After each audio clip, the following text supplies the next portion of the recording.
everybody. Thank you again for stopping by to visit the channel for this upcoming game preview. If you want to stay updated with the latest news, highlights, or game previews, make sure you click that logo on the lower right of the video and click the notification bell. Make sure you select all so you won't miss another video. In this game preview is going to be another whiteout in Happy Valley as 9th ranked Penn State takes on number 4th ranked Ohio State in a top 10 heavyweight battle in the Big Ten.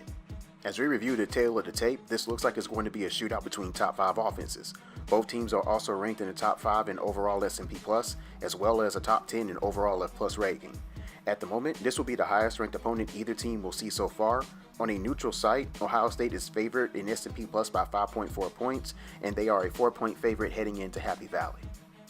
Ohio State lost one of the best winners in college football in J.T. Barrett, and they ended up with a significant upgrade in Dwayne Haskins.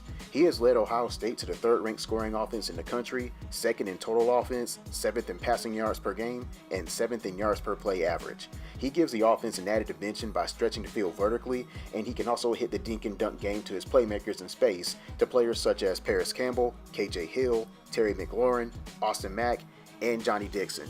The running back duo between J.K. Dobbins and Mike Weber are about as solid as you can get, and both players complement each other well. Weber is the hammer between the tackles, and while Dobbins is not afraid to stick his nose in, he can hit another gear in the open field. Both players are averaging 5.7 yards per carry this season.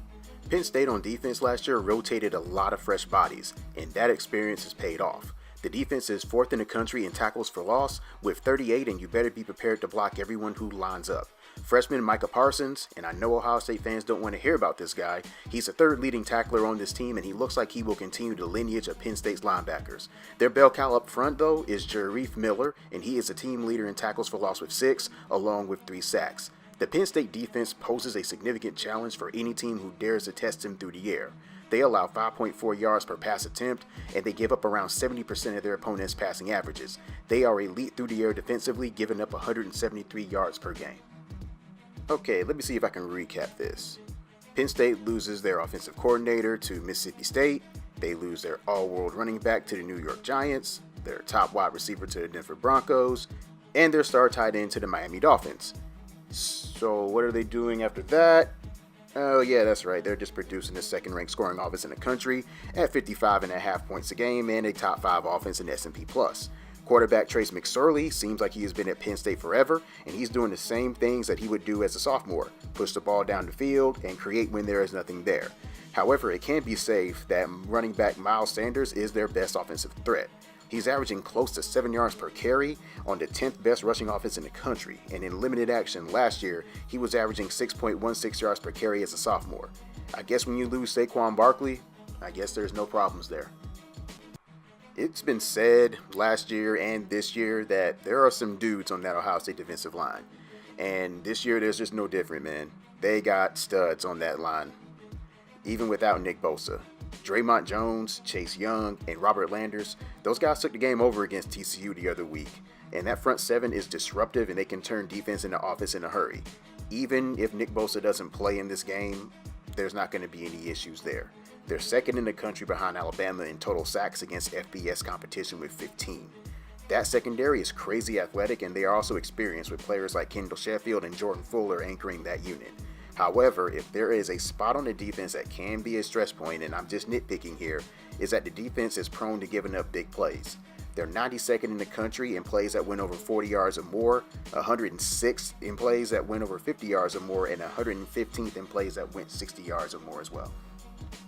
In the keys of the game, for Ohio State, I think they got to limit Penn State's explosive plays. They can't let this game go into basketball on grass, and they have to be balanced on offense as well.